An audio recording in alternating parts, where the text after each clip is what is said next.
Hi, this is Osman. I'm a master level energy healer with telepathic capabilities, specializing in critical care recovery and terminal illnesses. I'm also an advanced level yoga and meditation teacher.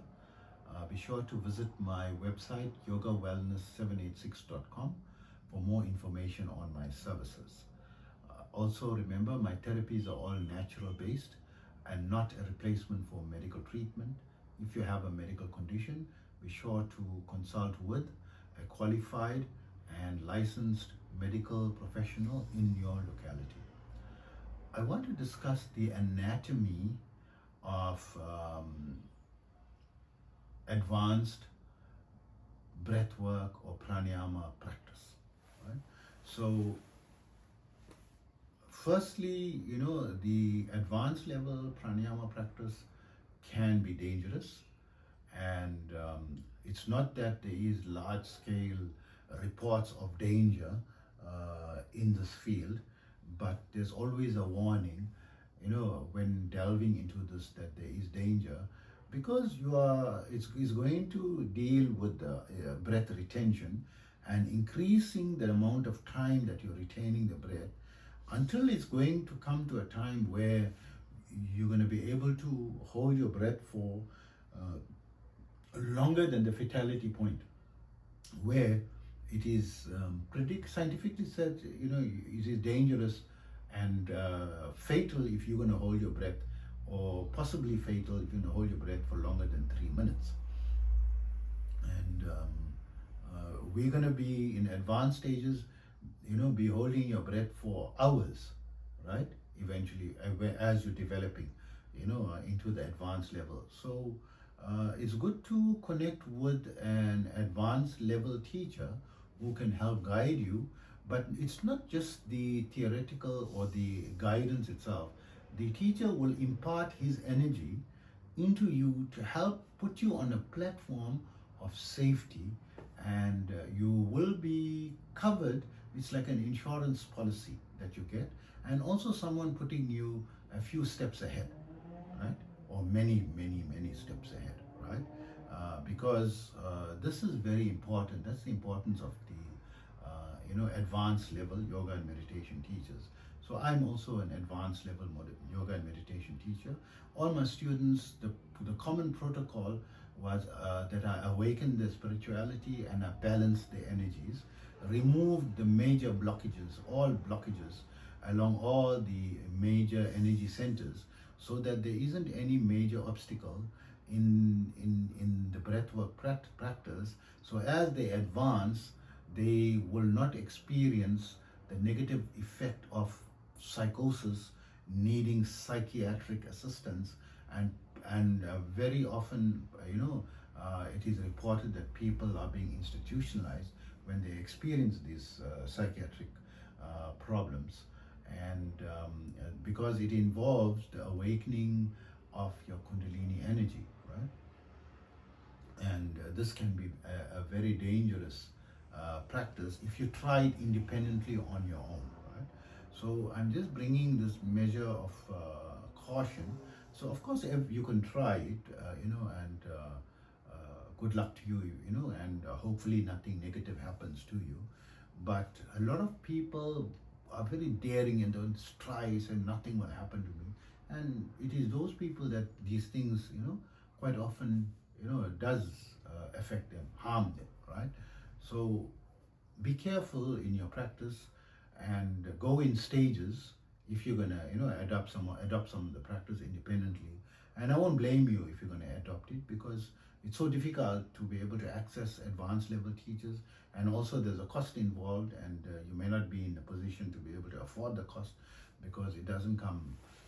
The true advanced level teachers are not going to charge, very small fees.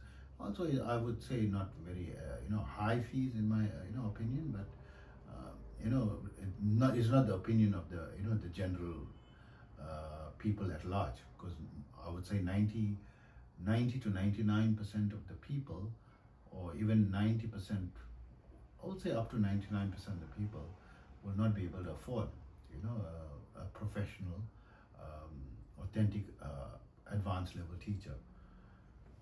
unless of course they save up for it or make some provision for it, or be able to raise some finance or credit.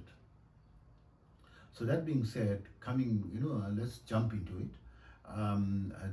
The method that I teach in the advanced level is the alternative nostril breathing with retention, annum vinalum, where we breathing in through the left nostril, holding the breath and breathing out through the right nostril, and breathing into the right nostril, holding a breath and breathing out through the left nostril.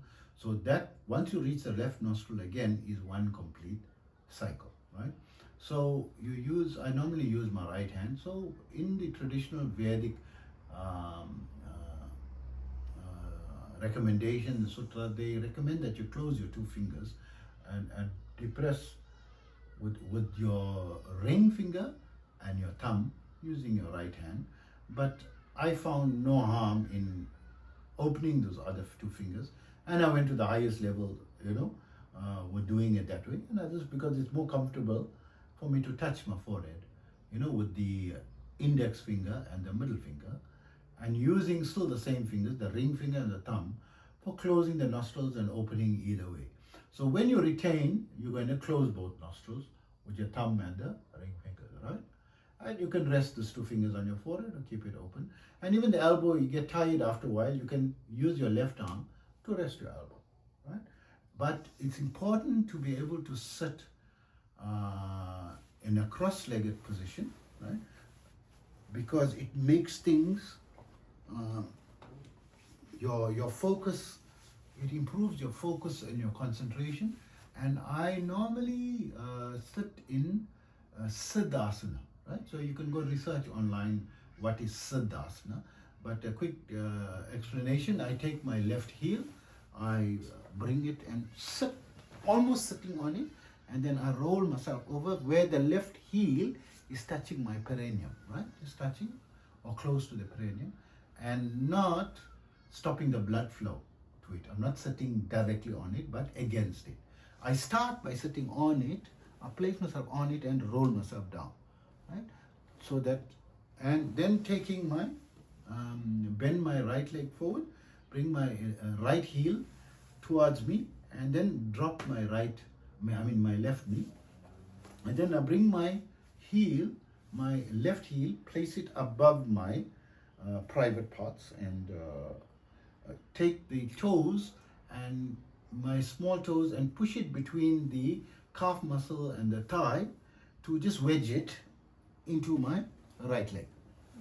So I'm sitting like that. So this helps the flow of the energy upwards. And when the electrical, and because you have an aura of electrical energy around you and within you, your nervous system is working with an electrical impulse, and that's how the signals are passed. So you're gathering everything towards you, towards the base of your spine from your feet, and because we're trying to activate the root energy center where the dormant life force energy is said to be resting. And that is my experience as well. And when it awakened in me, it awoken from that area, right? And this has been the theory for thousands of years, and millions of people experienced it, similar experience. So it's an epidemiological result, recount, from everyone, similar as I'm recounting to you. So this is the prescribed posture. So of course, if you can't sit in these postures, it will need time for you to practice it. And it took me about 2 years just to practice the posture, right? To be able to sit cross-legged. It may take longer, but it's not going to happen overnight, right? So if you can't sit on it and sit in the normal cross-legged posture, many of my students sit in the normal, easy cross-legged posture. And I didn't have anyone who couldn't sit in the cross-legged posture yet, surprisingly, in the easy cross-legged posture.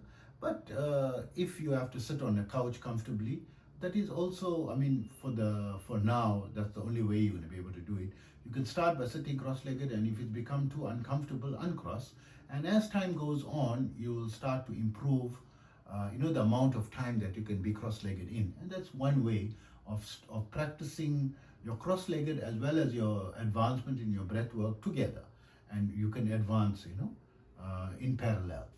So because it is important to be able to sit cross-legged, and in this, because when you awaken the energy, it will destabilize you if you're not cross-legged.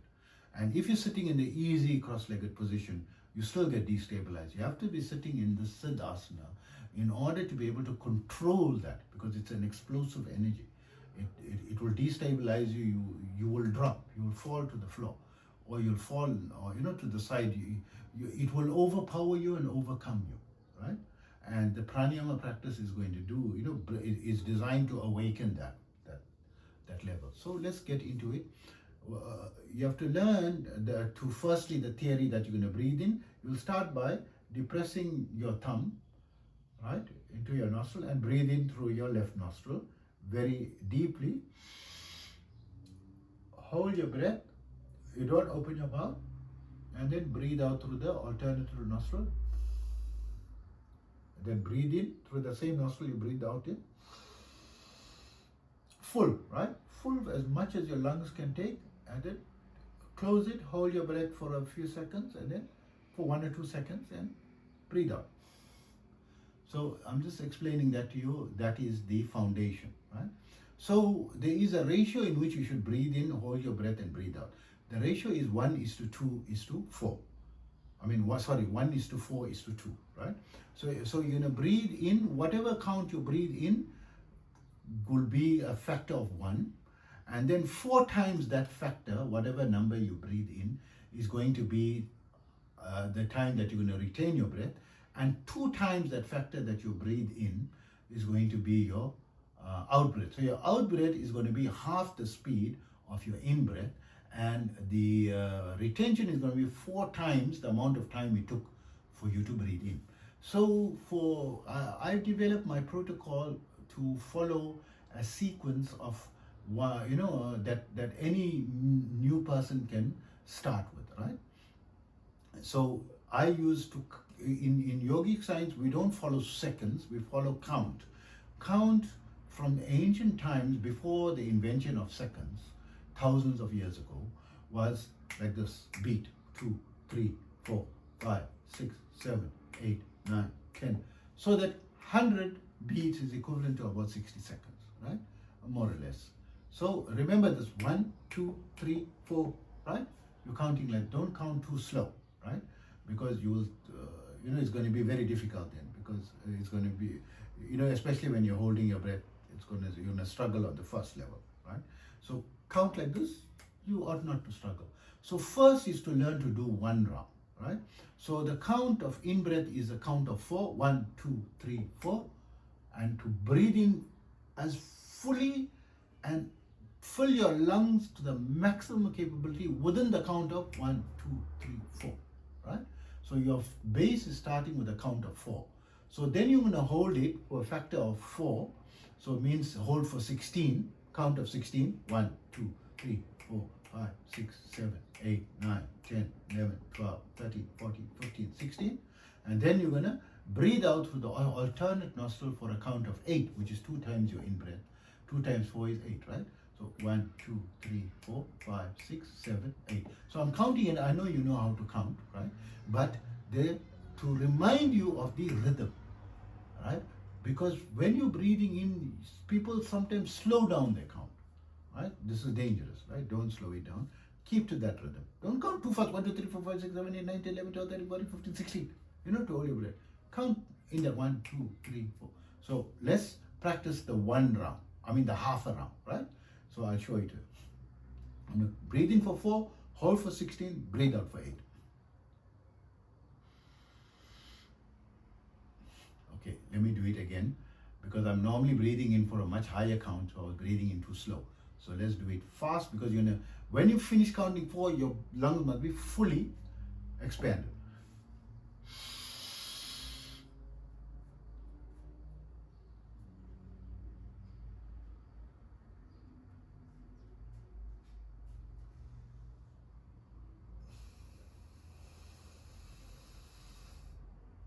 Right? So even when you're breathing out, try to breathe out where you're evenly breathing out for that entire count of 8, that you don't breathe out everything completely within the first 2 count, and then you're left with no breath. You must, by the time you reach 8, you must come to the end of your breath, right? Like how I did. So we'll do it a second time, right? It's for you to observe, right?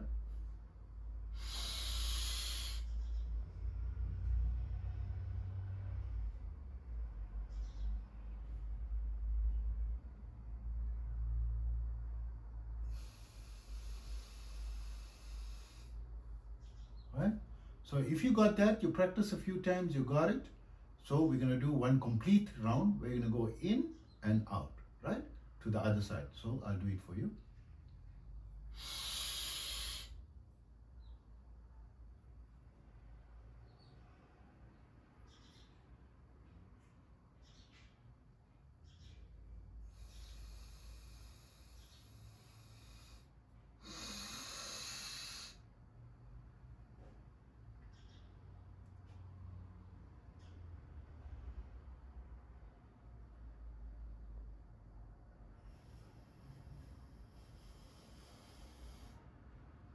Okay, so that's one round. So if you find you easy, you're okay, you're not out of breath after one round, and you find, so you practice initially one round, right? Complete round, and you must not be out of breath. See, I'm talking to you fine after the one round, right? You must be fine. If you're a little bit out of breath, just continue practicing the one round on a daily basis until it becomes easy, right? Once it becomes easy, then go to 3 rounds. And I normally recommend people to practice 3 rounds. You know, in the beginning, it's going to be a bit difficult, but it's not dangerous, right? 3 rounds is not going to, you are breathing in between, it's not going to be fatal, right? And the ideal is to reach 21 rounds eventually. But you must not go more than 3 rounds until you are comfortable with it. So you can start with either 1 round, but I always recommend to almost still start with 3 rounds, right? So let's do just 3 rounds for you, so you get the idea, because when you're doing 3 rounds, you don't take a break in between, and you're not opening your mouth to breathe. You're maintaining that rhythm, 4, 16, 8, 4, 16, 8, 4, 16, 8, 4, 16, 8, 4, 16, 8, 4, 16, 8, right? You maintain that. So I think you got the idea, but just to show it to you so that you have an idea, because it's good someone to show it and for you to view it. It may be boring, but just put it, because it's going to go into your subconscious mind, right? And this is important. I promise I'm not going to do, thousands of rounds and, go into much detail. Year on after, I'm going to explain everything theoretically to you, right?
So a few things to discuss there. I was keeping count on my finger till I reached the 3rd round, right? So you can also count with the digits of your finger when you're doing more, right? There's 12 digits in your forefinger because you're using a thumb to count, so you can go up to 12, right? And then when you go in the second row, 13, 14, 15, 16, 17, 18, 19, 20, 21, right? When you reach the end of the third digit is 21 rounds. So the goal is once 3 rounds becomes easy, then you're going to increase the number of rounds to 4 rounds, 5 rounds, 6 rounds, until you can do 21 rounds comfortably, without any break and without suffocating. If you're slightly out of breath or something, no problem, but it must become very smooth and easy, before you increase the rounds to 21 rounds. So once you reach 21 rounds, you will practice 21 rounds until 21 rounds becomes super easy, right? It's like amazing. So you'll notice also when I breathe out, so I paused a bit, so you can pause a bit, and because I'm not struggling, I'm fine, right? Before you, like a split second or a second before you breathe in, right?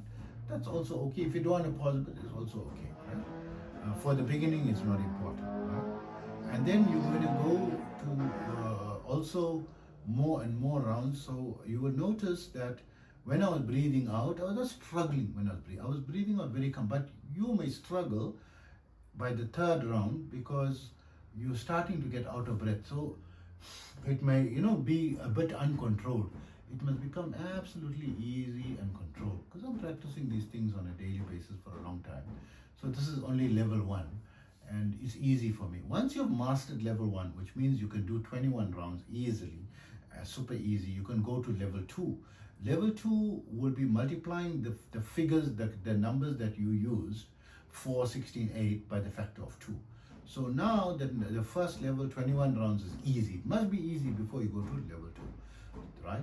Then you go to level 2, and level 2 will be 8, 32, 16, 8, 32, 16, right? And then level 3 will be, once you've mastered 21 rounds, of level 2 daily basis, it's easy, then go to level 3. If you're going to go to the higher levels and struggling, it's going to be extremely dangerous, right? Then you go to level 3, it is 12, 48, 24, 12, 48, 24, right? And then you can go to level 4, which is 16, 64, 32, 16, 64, 32. You must not go above that. I know you may become a master of level 4. Many of you can become master of level 4 very easily and be tempted. Even myself in the beginning, I went 75, 300, 150, 75, 300, 150. And then I said, no, I must always temper my practices with science. Science says it's very dangerous to go above that level. So going above that, the purpose of this practice is not how long you can hold your breath. Right? The purpose is to awaken your dormant life force energy. And as it becomes easier, when you reach level 4, and level 4 is easy. Once it's easy, you are now ready to awaken the dormant life force energy, right? And ultimately, instead of going higher, longer breath retention, whenever you breathe out, before you breathe in, eventually you must wait comfortably, must be able to wait comfortably for the same count as your retention, and then breathe in. So it will become 4, 16, 8, and then after completely breathing out, and there's no more breath by the count of 8, then you're not going to breathe in, and you're going to be relaxed for a count of 16. 1, 2, 3, 4, and then breathe in. Of course, that's going to be impossible, right, in the beginning. But as you're mastering it and going on and on, it'll become easy peasy for you, especially if you reach the 4th level and now you're ready to awaken the dormant life force energy. So let's say, assume that you reach the 4th level, 21 rounds, 16, 64, 32, and ready now. So what you will do now, this is what you are waiting to build up to now awaken the life force energy on this level, is the level that you can do it. So when you reach the 21st round, in the last half, right? So you're gonna breathe in for 16, hold for 64, breathe out for 32. Then breathe in for 16 in that last part, in the last breath that you breathe in, right? In the second half of the 21st round. When you breathe in full, and you're holding the breath, and while you're holding the breath, you push the breath hard in a downward force, like taking a 10-pound hammer and hitting down hard. So you want to take that breath and hit to the base of your spine, or in your perineum, in your mind's eye, in your vision, that the breath is going down like a 10-pound hammer and hitting the base, right? So you push very hard, you like you had constipation and you're going to the toilet and pushing, like that type of push hard, but very hard, right? As hard as possible, only in the last round. And every day you start doing that, and you will feel one fine day, maybe the first day or the third day, like a spark of energy is coming out. So most of my students report like they feel a mild spark of energy, flowing, and then you breathe out, as normal, and now you've awakened your Kundalini energy and need to develop it, right? So that I will explain in another video. So that's the method. Now there's one warning, that what will happen is you reach level 3, but you find you're struggling to go into level 4. That try as you may, as much if you're having difficulty to master level 3, and even though you can do level 3, when you go to level 4, you struggle. You can't do 21 rounds of level 4. And the reason that I found was because at that stage is where you need to have a whole foods, plant-based diet or a vegetarian diet. But what I would say is stay away even from dairy, go into a vegan diet, because the dairy also dampens the control of the breath at that stage. When you get advanced to higher levels, it no longer will affect you, because your life force energy has developed to a higher level, right? So as it's developing higher and higher, then you can go back to your omnivore diet, but slowly, right? So not having too much of animal source products in the beginning, and as you mastering, then you can introduce it again. And it's a good way for you to adopt a healthy eating habit of 70% plant-based and 30% meat-based or animal-based foods, right? Later on. So that is an important thing. But if you find that is no problem, you can do the 4th round, even while eating, any type of food. Good luck to you. And I've never experienced anyone in the past 4 to 5 decades of that being so. But I mean, the world is big. I haven't been exposed to 8 billion people. I've only taught thousands of people, and that's not even millions, right? So the population is billions. So you may be unique, and but if you're having a problem, that you have to try that by going into a vegan diet and see. And you have to give it a minimum of 7 days for all the animal protein to clear out, right? So I will discuss more of my experience of the animal protein in the next video. And take care of yourself always.